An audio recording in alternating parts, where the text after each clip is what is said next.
Dear friends, today we are going to discuss BCom semester 6 compulsory subject business communication. There are 5 units of business communication. The unit 1 is the title of the unit 1 is notices, agenda and resolutions. In the title there are 3 terms are used: notice, agenda and resolutions. First of all, let us understand what do we mean by the word notice. What is the meaning of the word notice, especially with reference to the corporate and limited companies? According to the dictionary meaning, notice means to inform somebody in advance. Generally in limited company or in corporate company, there are several types of meetings have been organized. The chairman of the company generally has to inform his employees in advance, at least minimum 7 to 10 days before. The chairman or the secretary of the company has to inform that after the 7 days the meeting will take place. In your syllabus there are 6 types of different meetings. The first one is first board meeting. The second is routine board meeting. The third is statutory meeting. Fourth is extraordinary general meeting. Fifth is meeting held prior to annual general meeting. And the sixth, the last meeting, that is annual general meeting. These are the meetings that has been organized throughout the year in different span of time. In notice, there are 3 to 4 things you have to keep in your mind. First, when you write a notice, you have to very clearly indicate at what date you are going to organize this meeting. Suppose if you are drafting or writing notice today, you have to indicate the date at least minimum after 7 or 10 days. Suppose today is the 27th, minimum you have to inform your employees that on 5th May or 7th May the meeting will take place. So first thing, when you write a notice, you have to mention very clearly the date of the meeting. Second thing, type of meeting, which type of meeting out of the 6 that will take place. Third thing that you have to mention in your notice, place of the meeting, at which place, proper address of the meeting you have to inform, you have to write. It can be company can organize in their own reference, in their own meeting hall or somewhere else. Whatever be the address of the meeting, you have to write very clearly, very specifically. And the fourth thing is at what time, proper time, you have to mention.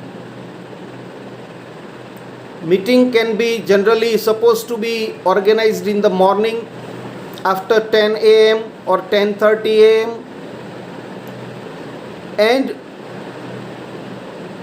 the traveling allowance or the dearness allowance, generally nobody pays you. Even in the government, you have to travel according to your own expenses. So you have to very much clearly inform that date, time, place and type of meeting. These are the 4 things that you have to mention in your notice. So this is the first thing in notice. After writing the notice, in the middle of your page, you have to very bold letters, you have to write agenda. The second word, what do we mean by the word agenda? Agenda means what are the points that you are likely to be discussed in your upcoming meeting, so that whenever the employees remain present in your meeting, they should be mentally aware. They should come with full preparation that these are the points we have to discuss, so they can discuss it, they can solve it, and they also can implement as early as possible. So each and every employee should be informed. They have to prepare, they have enough time to prepare all the points. So one by one you have to prepare that what are the points that in meeting you are going to discuss. Generally you may ask a question that what will be the point in limited or commercial company, what kind of the issues they have. Generally, being a commerce student, you must be aware that generally the topic of the meeting will be your what will be the word, your account, balance sheet, audited account,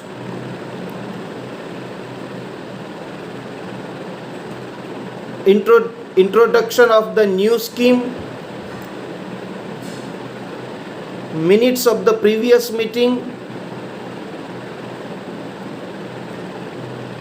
implementation of and considering the upcoming festivals.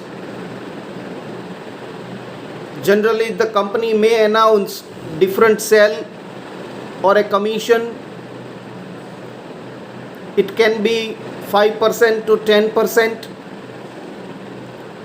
Recruitment of new employees, as well as the company has the social responsibility. You can point tree plantation, blood donation, computer awareness program. These kind of points you can mention in your agenda. So this is the way you can prepare your notice and agenda. Generally, according to my experience, in exam, generally they ask about the commercial company notice and agenda. So there should be minimum 10 points at least. So you have to prepare 15 points. If you can prepare a 15 points for the agenda, then you can write minimum 8 to 10 points, because you may forget some of the points at the time of exam. So you should have enough points in your mind so that you can justify the weightage of the question. The last word that is used in your unit 1, that is resolution. Resolution means what we can say in Gujarati, tharav. Whatever be the decision that has been taken, because in large company, suppose Reliance or Tata, which have international network, so in their meeting we can understand all the employees cannot participate.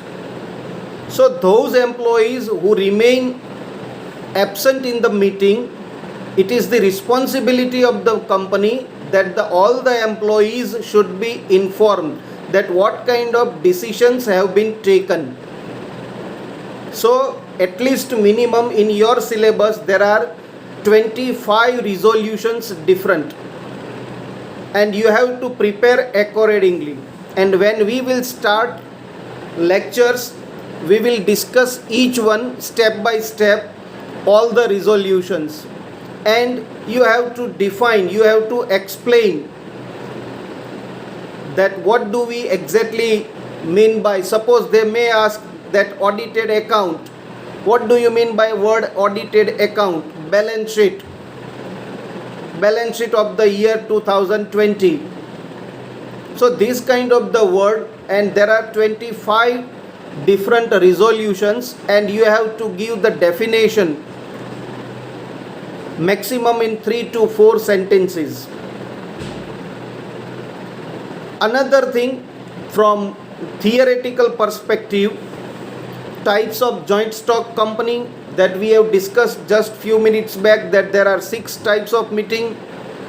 What will be the structure of the meeting?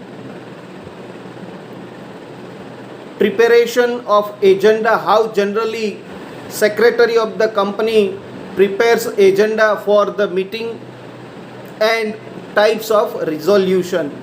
So this is just a brief overview, introductory overview of your unit 1. Now we move towards your unit 2. The title of your unit is Insurance Correspondence. Insurance correspondence. There are 2 types of insurance: fire insurance and marine insurance. Fire means what we can say in Gujarati કે ભાઈ આગ લાગવાથી કંપનીને કોઈ નુકસાન થાય, તો જો કંપનીએ પોતાનો વીમો લીધો હોય તો કંપનીને એ વીમા કંપની તરફથી આર્થિક વળતર મળે છે. Marine insurance, what we can say in Gujarati, marine means દરિયાઈ માર્ગે થી જે કોઈ માલ વ્યવહારની આવન જાવન થતી હોય, કોઈનું જહાજ દરિયામાં ડૂબી જાય, સિંક થઈ જાય અને પોતાના માલને નુકસાન થાય, આર્થિક નુકસાન થાય, તો પોતાની સલામતી માટે મરીન ઇન્સ્યોરન્સ પણ લઈ શકાતો હોય છે.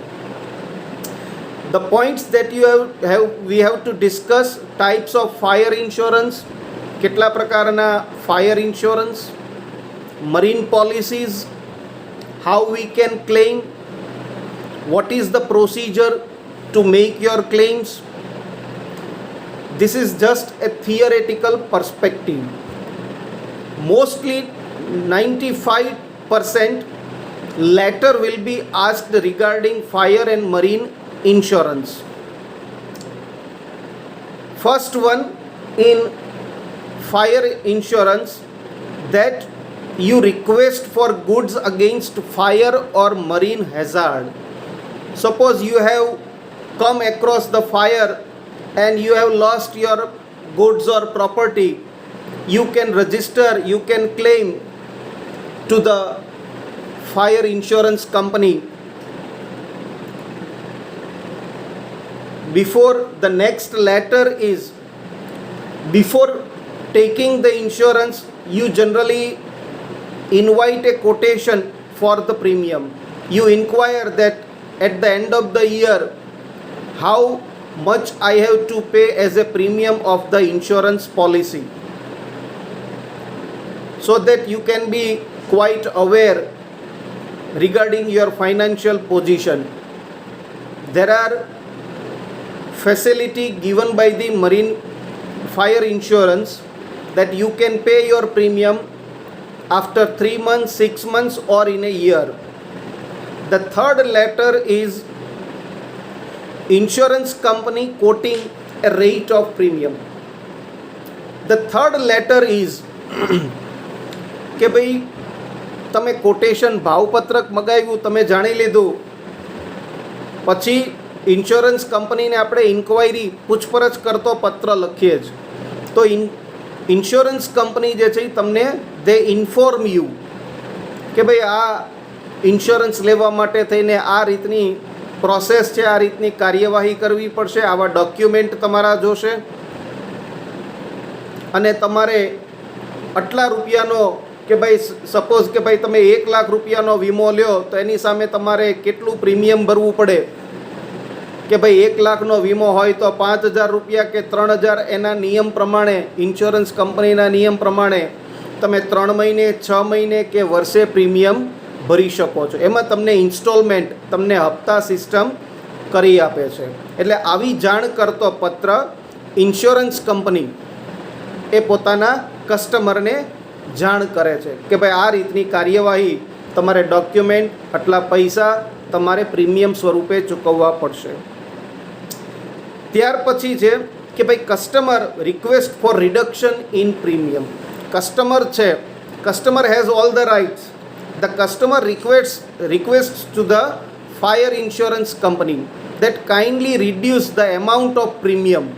I am an ordinary businessman and if it is possible you can reduce the amount of premium.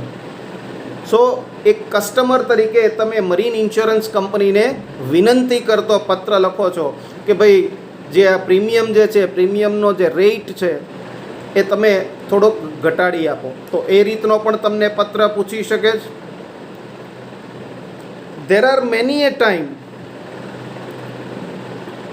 we come across that sometimes insurance company has to increase the rate of premium. એવી ઘણી પરિસ્થિતિ આવતી હોય છે કે કોઈ પણ કારણોસર જે પ્રીમિયમ જે છે એનો ભાવ વધારો થતો હોય છે. So whenever the rates are increased by the company, they have to inform their customer that now onwards કે ભાઈ 5%, 10%, 2% જે કંઈ પ્રીમિયમમાં ભાવ વધારો થયો હોય તો એ કંપની કારણ સાથે કસ્ટમરને જાણ કરે છે કે ભાઈ આ કારણોસર કે ભાઈ બજેટ પ્રપોઝલ જે છે કે ક્રૂડ ઓઇલના ભાવ વધી જવાથી કે કોઈ પણ નેશનલ કે ઇન્ટરનેશનલ લેવલે કોઈ પણ પ્રકારના ભાવ વધારા થતા હોય તો ઘણી વખત કંપની જે છે પોતાના ઇન્સ્યોરન્સની અંદર, વીમાની પ્રીમિયમની અંદર ભાવ વધારો કરતા હોય છે તો પોતાના કસ્ટમરને એ જાણ કરે છે. તેઓ જાણ કરતો પણ પત્ર તમને પૂછી શકે કે ભાઈ હવે આ મહિનાથી આ રીતે પ્રીમિયમમાં ભાવ વધારો અમે કરી રહ્યા છે, જે આપની જાણ માટે.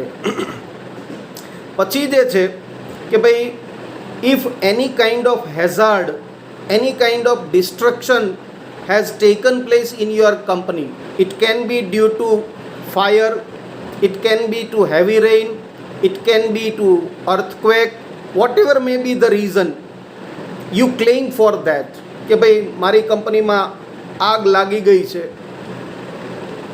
અને આટલા રૂપિયાનું, 5 લાખ રૂપિયાનું નુકસાન થયું છે તો તમે એનો દાવો રજિસ્ટર નોંધાવી શકો છો.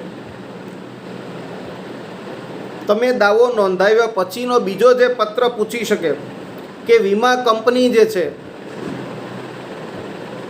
એ તમે તમારો દાવો નોંધાવી દીધો કે ભાઈ મારી કંપનીમાં આગ લાગવાથી 5 લાખ રૂપિયાની નુકસાની થઈ છે, તો કંપની જે છે એ પછી તપાસ કરે, એ બધી જાણકારી મેળવે કે ભાઈ કેવી રીતે આગ લાગી હતી, શું શું કારણો હતા. કંપનીને જો યોગ્ય લાગે તો તમને મંજૂર પણ કરી આપે, કંપનીને જો યોગ્ય ન લાગે તો રિફ્યુઝ પણ કરી શકે. બંને રીતનો પત્ર પૂછાઈ શકે કે ભાઈ તમારો ક્લેમ, તમારો દાવો મંજૂર કર્યો છે કંપનીએ તો એ જાણ કરતો પત્ર લખો, અથવા તો આવા કારણોસર કંપનીએ તમારો દાવો નામંજૂર કર્યો છે તો નામંજૂર કરતો પત્ર લખો. આ બંને રીતે તમને પૂછી શકે. તો આ રીતનું તમારે યુનિટ 2ની અંદર ફાયર અને મરીન ઇન્સ્યોરન્સ, બરાબર. અને બંને યુનિટ 1 અને યુનિટ 2 બંનેનું જે વેઇટેજ છે એ યુનિટ 1 પણ 18 માર્કનું જ, unit 2 is also of 18 marks. Now V move on two unit 3. The title of the unit 3 is Comprehension on Stock Market Reports. Generally, you must have come across when you were in standard 12. જ્યારે તમે 12મા ધોરણમાં હશો જ્યારે તમે 12મા ધોરણમાં ભણતા હતા ત્યારે તમારે એક કોમ્પ્રિહેન્શન નામનો ગ્રામરનો ટૉપિક આવતો હતો કે જેની અંદર તમને એક પેરેગ્રાફ આપવામાં આવેલો હોય અને એ પેરેગ્રાફ તમારે વાંચી અને પેરેગ્રાફની નીચે 5 પ્રશ્નો પૂછેલા હોય. આ 5 પ્રશ્નોના જવાબ તમારે પેરેગ્રાફ બરોબર વાંચી, સમજી, વિચારી અને એના આન્સર તમારે લખવાના હોય છે. જ્યારે આની અંદર તમને they will ask you, the university will ask you a paragraph of stock market, share માર્કેટનો એક paragraph they will ask you in your question paper. તમારા પ્રશ્નપત્રમાં જ આપવામાં આવશે કે એક પેરેગ્રાફ સ્ટોક માર્કેટનો, શેર બજારનો. હવે એની અંદર અપવર્ડ ટ્રેન્ડ પણ હોય, ડાઉનવર્ડ ટ્રેન્ડ પણ હોય, મિક્સ ટ્રેન્ડ પણ હોય, સ્ટેબલ ટ્રેન્ડ પણ હોઈ શકે, તેજીનો, મંદીનો, સ્થિર, આવી રીતના કોઈ પણ પ્રકારનો એક પેરેગ્રાફ એ તમને પૂછશે અને પેરેગ્રાફની નીચે 5 પ્રશ્નો આપેલા હશે અને તમારે એ પેરેગ્રાફને અને પ્રશ્નને સમજી, વિચારી અને તમારે તમારી ભાષામાં in English language you have to answer the question. It is very simple, no need to worry about that. What you have to keep in your mind that the terminology of the stock market is quite different from the dictionary meaning. Generally dictionary meaning પ્રમાણે જે અર્થ થતો હોય એવો same અર્થ stock માર્કેટની દ્રષ્ટિએ જુદો થતો હોય છે. એટલે એનું તમારે જે ટર્મિનોલોજી છે, એમાં જે આવતા વર્ડ્સ છે, જે શબ્દો છે, એનો તમારે અલગથી અભ્યાસ કરવો પડે. તમને એના મિનિંગની ખબર હોવી જોઈએ, તો જ તમે એ પેરેગ્રાફ જે છે બરોબર સારી રીતે સમજી શકો અને મિનિંગફુલી તમે એનો આન્સર લખી શકો. So this is all about your unit 3. Now V move on to your last unit, that is advertising theory and practice. It is a creative, very simple, interesting part કે ભાઈ what do we mean by what is advertising? The meaning, the definition. Advertising as a tool of communication. Advertising જે છે એક customer સુધી પહોંચાડવા માટેનું એક tool, એક હથિયાર, એક સાધન છે, એક માધ્યમ છે કે જેની મદદથી દરેક પ્રોડક્ટની ઇન્ફોર્મેશન આપણે કસ્ટમર સુધી પહોંચાડી શકીએ છીએ. તો એ એડવર્ટાઇઝમેન્ટનું ડિઝાઇનિંગ કેવું હોવું જોઈએ, એડવર્ટાઇઝમેન્ટને તમે બ્રાન્ડ બિલ્ડિંગ કઈ રીતે કરી શકશો, તદુપરાંત role of advertisement in modern business world કે ભાઈ આધુનિક બિઝનેસ વર્લ્ડની અંદર એડવર્ટાઇઝમેન્ટનો રોલ, એડવર્ટાઇઝમેન્ટ કેવો ભાગ ભજવે છે. There are certain ethics in advertising. એડવર્ટાઇઝિંગની અંદર અમુક નીતિ નિયમો હોય છે. તો કયા નીતિ નિયમો છે? પછી જે મોસ્ટ ઇમ્પોર્ટન્ટ ક્વેશ્ચન છે કે ભાઈ benefits of advertising to advertisers and consumers. કે ભાઈ જાહેરાત આપે છે જુદા જુદા ન્યૂઝપેપરમાં, મેગેઝિનમાં, ઇન્ટરનેટ ઉપર, તો એનાથી જે company who advertise in the newspaper, તો what kind of benefit they secure, કેવા પ્રકારનો ફાયદો જાહેરાત આપનાર કંપનીને થતો હોય છે. એઝ વેલ એઝ આ એડવર્ટાઇઝમેન્ટથી કસ્ટમરને કેવો ફાયદો થાય છે. તો આ બંને તમને પૂછી શકે કે ભાઈ જાહેરાત આપનાર વ્યક્તિ, આપનાર કંપનીને કેવો ફાયદો અને એ જાહેરાતથી ગ્રાહકને કેવો ફાયદો, કસ્ટમરને કેવો એડવાન્ટેજ, કેવો બેનિફિટ મળે છે. Types of advertising and planning of advertisement. According to my experience, generally the university will ask you about the benefits of advertising to the advertisers as well as to the consumers. અત્યાર સુધીના અનુભવ પ્રમાણે કે સામાન્ય રીતે જે theory part છે, તો એ થિયરી પાર્ટની અંદર આવો પ્રશ્ન વધારે પૂછાતો હોય છે કે ભાઈ જાહેરાતથી કંપનીને શું ફાયદો, કસ્ટમરને શું ફાયદો. હવે જે આની અંદર મોસ્ટ ઇમ્પોર્ટન્ટ પાર્ટ છે કે તમને કોઈ પણ એક કોમર્શિયલ પ્રોડક્ટનું નામ આપવામાં આવશે કે ફોર એક્ઝામ્પલ માની લો કે ભાઈ વિડીયોકોન કંપનીનું વોશિંગ મશીન, એની ઉપર તમે એડવર્ટાઇઝમેન્ટ તૈયાર કરો. આ કમ્પલસરી છે, આ ફરજિયાત છે. તમને કોઈ પણ એક કોમર્શિયલ પ્રોડક્ટ ઉપર તમને એડવર્ટાઇઝમેન્ટ તૈયાર કરવાનું, ડ્રાફ્ટ કરવાનું તમને પૂછશે. તો આપણે એડવર્ટાઇઝમેન્ટ કેવી રીતે તૈયાર કરશું, how we prepare the advertisement.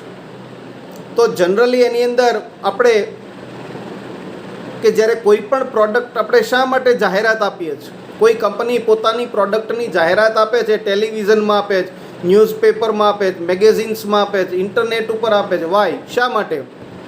શા માટે બધી કંપનીઓ એડવર્ટાઇઝમેન્ટ પાછળ લાખો રૂપિયાનો ખર્ચ કરે છે? Why? What is the reason? તો પોતાની પ્રોડક્ટનું વેચાણ, મહત્તમ વેચાણ, maximum selling of the product, કે પોતાની પ્રોડક્ટનું મહત્તમ વેચાણ થાય, લાર્જર પ્રોફિટ મેળવી શકાય, એ માટે જનરલી કંપનીઓ પોતાની પ્રોડક્ટનું એડવર્ટાઇઝિંગ કરતા હોય છે. તો જ્યારે તમે એડવર્ટાઇઝમેન્ટ ડ્રાફ્ટ કરો છો તો ત્યારે એ પ્રોડક્ટથી કસ્ટમરને શું ફાયદો થશે? તો સૌથી પહેલાં તમારે તમારા પેજમાં જ્યારે તમે એડવર્ટાઇઝમેન્ટ તૈયાર કરો છો તો તમારું પહેલું સ્ટેપ છે કે તમારે કોઈ એટ્રેક્ટિવ ટાઇટલ મૂકવું પડે કે ભાઈ વોશિંગ મશીન છે, તો વોશિંગ મશીન જનરલી એનાથી કયા વર્ગને ફાયદો થાય? તો કે વોશિંગ મશીન જે છે એ સામાન્ય રીતે બહેનો છે, લેડીઝ વર્ગ છે, એ લોકોને વધારે રોજે રોજ કામમાં આવતું હોય છે. તો એનું તમારે કોઈ એટ્રેક્ટિવ ટાઇટલ, ફોર એક્ઝામ્પલ કે તમે આવું કોઈ ટાઇટલ મૂકી શકો કે now don't worry about washing your clothes. તમારું ટાઇટલ એવું એટ્રેક્ટિવ હોવું જોઈએ કે એ ટાઇટલના આધારે કસ્ટમરને બાકીની જાહેરાત વાંચવા માટેની એક ક્યુરિયોસિટી, એક જિજ્ઞાસા જાગૃત થવી જોઈએ. આવું ટાઇટલ મૂક્યા પછી તમારે તમારી પ્રોડક્ટના કયા કયા બેનિફિટ્સ છે, આર્થિક બેનિફિટ, ઉપયોગિતાની દૃષ્ટિએ બેનિફિટ, આ બધા બેનિફિટ તમારે એની અંદર દર્શાવવાના છે. તમારી પ્રોડક્ટને વધારે ઇફેક્ટિવ બનાવવા માટે, તમારી એડવર્ટાઇઝમેન્ટને ઇફેક્ટિવ બનાવવા માટે તમે ઇન્સ્ટોલમેન્ટ, હપ્તા પદ્ધતિ કરી આપશું. તમારી કંપનીની માર્કેટમાં ક્રેડિટ કેવી છે, કેટલો એક્સપિરિયન્સ છે, કંપનીને કોઈ બેસ્ટ સેલિંગનો, બેસ્ટ ક્વોલિટી પ્રોડક્ટનો એવોર્ડ મળ્યો હોય તો તમે એ દર્શાવી શકો છો. તદુપરાંત તમે તમારી પ્રોડક્ટ ઓનલાઈન પણ તમે વેચી શકો છો, તો એ પણ તમારે તમારું વેબસાઇટનું એડ્રેસ જે છે એ પણ તમારે મૂકવું જોઈએ, જેથી કરીને કોઈ પણ કસ્ટમર ઓનલાઈન ઓર્ડર પણ આપી શકે. તો આ રીતે તમારે તમારું કોઈ પણ કોમર્શિયલ પ્રોડક્ટ ઉપરની તમારી એડવર્ટાઇઝિંગ અને એક થિયરીનો ક્વેશ્ચન, આ બે ક્વેશ્ચન તમારે યુનિટ 4માં પૂછાશે. યુનિટ 3નું જે વેઇટેજ છે એ 17 માર્ક્સ એટલે કે 17 માર્ક છે, અને યુનિટ 4 જે છે એનું પણ વેઇટેજ 17 માર્કનું છે. So this is all about brief introduction of your syllabus. If you have any questions, you can contact me through WhatsApp or by phone call. But as the proverb says in English, that practice makes man perfect. The more you practice, the better you are. I hope all of you will get the brief introduction of the BCom semester 6 business communication. Wish you all the best. Thank you very much.